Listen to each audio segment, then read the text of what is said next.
Boker Tov, Shavua Tov. On continue Bezrat Hashem la halachot de la Hamida. On sait tous que le plus dur dans la Hamida, quand une personne vient faire sa prière, la chose la plus difficile à faire, c'est de se concentrer. Même si on a rien qui nous soucie, même si on n'a aucun objet dans la main, quand même, on n'arrive pas à avoir la kavana, la concentration, parce que on le sait tous. Le Tzahara ne veut pas comprendre à Kadosh Baruch Hu la concentration. Parce qu'on sait que quand on se concentre, la prière passe beaucoup plus facilement. Et donc, nos sages nous ont donné plusieurs halachot pour essayer au maximum d'arriver à se concentrer pendant la prière. Une des halachot que nous dit Shulchan Aruch, que quand une personne est en train de faire sa Hamida, avant de commencer sa prière sa Hamida, il ne doit pas avoir dans sa main un objet qui le préoccupe. Par exemple, s'il a une grosse liasse d'argent dans la main, il ne va pas être concentré parce qu'il a peur de la faire tomber ou de la perdre ou quoi. Donc il ne pourra pas se concentrer pendant la Hamida. Donc peut-être que ça n'a pas l'air trop actuel, cette halakha. Mais en réfléchissant, ça arrive quand une personne a par exemple son portable dans la poche. Il a peur qu'il tombe. Alors il ne se prosternera pas comme il faut ou quoi. Et donc tout ça, ou bien il y a un appel. Alors il sent vibrer. Alors il ne se concentre pas. Donc il ne vaut mieux pas avoir du tout son portable sur lui pendant la prière. Ça c'est sûr. Mais aussi pour ça, pour que la personne puisse se concentrer. Donc toute chose qui peut déconcentrer la personne, que ça soit, comme il dit Shulchan Aruch, quelque chose de précieux qu'il a, des pièces ou tout objet précieux, des bijoux qu'il a dans la poche ou quoi, tout ça, quand une personne l'a dans la main, qui ne prie pas avec. Voilà. C'est pour ça aussi qu'on ne prie pas avec un bébé dans la main, parce qu'on fait attention à ce bébé, etc. Il va pleurer, et donc on ne pourra pas se concentrer pendant la prière. Tout ça pour la Hamida, parce que justement, comme c'est quelque chose qu'on fait tous les jours, on a tendance à avoir l'habitude de prier comme ça devient une routine de prier. Et on a vu la paracha, donc hier justement, que c'était ça notre pire ennemi. Voilà, notre pire ennemi, c'était la routine.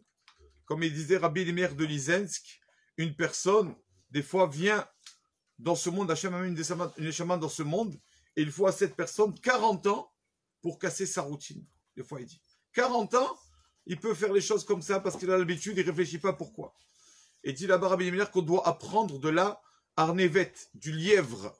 Qu'est-ce qu'on apprend du lièvre? Il dit que le lièvre, chaque 2 mètres, quand il marche 2 mètres, il s'arrête tous les 2 mètres. Pourquoi il s'arrête tous les 2 mètres, le lièvre?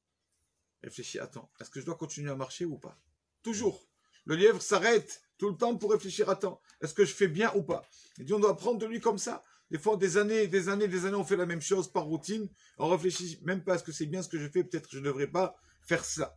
Et on a vu ça aussi dans le roi David. Le roi David, c'est un psaume qu'on lit, donc le psaume 27 de Tehillim, qu'on lit tous les matins après la prière de Shachrit. Le roi David dit à Kadosh Baruch Hu, Achat Shalti, je te demande une chose à Kadosh Baruch Hu. C'est quoi la chose que je lui demande? Que je sois dans ta maison, que je puisse toujours être dans ta synagogue, dans tes endroits saints, ou le vaker be'echalot, de visiter les synagogues. Est-ce que vraiment, visiter, c'est une bonne chose? Au contraire, la synagogue, il faut y aller tous les jours. Visiter veut dire le roi David, je vais avoir le sentiment comme si je visite, comme si je ne viens pas tout le temps. Parce que si je viens tous les jours, j'ai peur que après ça devienne une routine et je n'ai plus le même enthousiasme. Alors il a dit, Ulvaker be'echalo, comme un visiteur. Wow, ça fait longtemps que je peux venir à la synagogue. Il est content, il est bien. Il dit, le roi David, je veux être tout le temps comme ça. Et quand une personne, malheureusement, il fait des choses par routine, donc ça c'est plus une mitzvah, ça devient une habitude. C'est marqué dans Brachot, Altas Filatra Keva. On a vu plusieurs fois, il y avait le Rav Yecheskel Levistein qui raconte, il dit j'ai vu une personne qui, loin Dieu préserve, a eu dans sa famille, autour de lui, 17 personnes qui sont décédées. Et donc quoi? Il s'est assis, cette personne a fait 17 fois, il a pris le deuil sur lui, il a fait les 7 jours, etc. 17 fois. Et dit quand même après, cette personne, dès qu'il finissait les 7 jours, quand même, toujours le même, il allait se passer son temps au cinéma, etc. Et jamais il revenait à la synagogue. Il dit, tu vois que Kadosh Baruch Hu, la personne, il envoie des fois un peu des réveils, et la personne, c'est la routine. Maintenant, tellement il avait l'habitude, 17 fois il a fait les 7 jours, c'est la routine. Et comme ça, il continuait. Et il raconte là-bas qu'il y avait un monsieur, une fois, une personne, comment on dit, une personne qui faisait du lait, je ne sais pas comment on appelle dire en français, qui fabriquait du lait, un laitier, Chazak, un laitier qui, un jour, qui était bon, malheureusement, il aimait l'argent, et donc à chaque fois, quand il allait dans le village, Donc il distribuait le lait à chaque porte de maison. Qu'est-ce qu'il faisait? Il mettait une majorité de lait, il ajoutait de l'eau. Ajoutait de l'eau comme ça, au Hachem, il gagne de l'argent. Et une fois, il arrive au cours du Shabbat, il entend le rabbin du village, justement, qui traite sur le vol, qui parle sur le gezel, sur le vol. Qu'une personne, même qu'il a fait toute la Torah entière, s'il doit de l'argent à quelqu'un aussi, il a volé, après 120 ans, il devra revenir, être réincarné pour réparer le vol ou la dette qu'il n'a pas rendue. Et lui, quand il entend ces paroles, le laitier, ça lui touche à cœur. Il dit, oh, combien de fois je vais revenir, moi, avec tout ce que j'ai volé? Et il va voir le rabbin en pleurs. Il lui a dit, Rabbi, je veux réparer ce que j'ai fait. Jusqu'à maintenant, j'ai volé, j'ai arnaqué, j'ai mis de l'eau dans le lait et tout.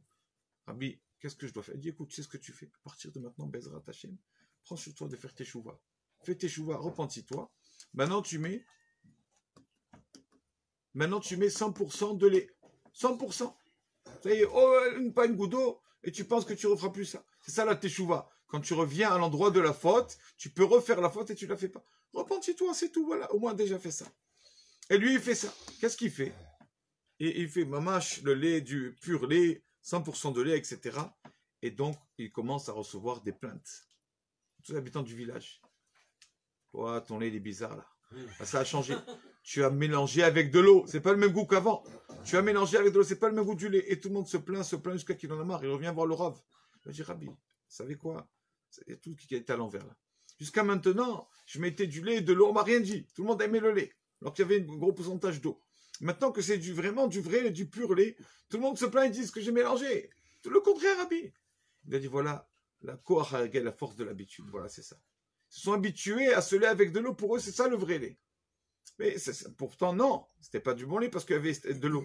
Mais ils se sont habitués à cela. Donc maintenant que je amène du vrai lait, du lait pur, alors les gens ne sont pas contents. Ils disent, tu as mélangé de l'eau. Voilà, il lui a dit, voilà, koach hargel, qu'une personne, c'est la routine pour lui. Même quelque chose qui est mauvais, pour lui, ça lui paraît bon. Et c'est comme ça dans la Torah et les mitzvot aussi. Des fois, on fait des choses comme ça parce qu'on a l'habitude. Mon père, il faisait comme ça. Moi aussi, je fais comme ça. Mais réfléchir un peu, s'asseoir et réfléchir. Est-ce que c'est bien ce que je fais? Ou peut-être je devrais changer. Baruch Adonai Le'olam. Amen. Amen.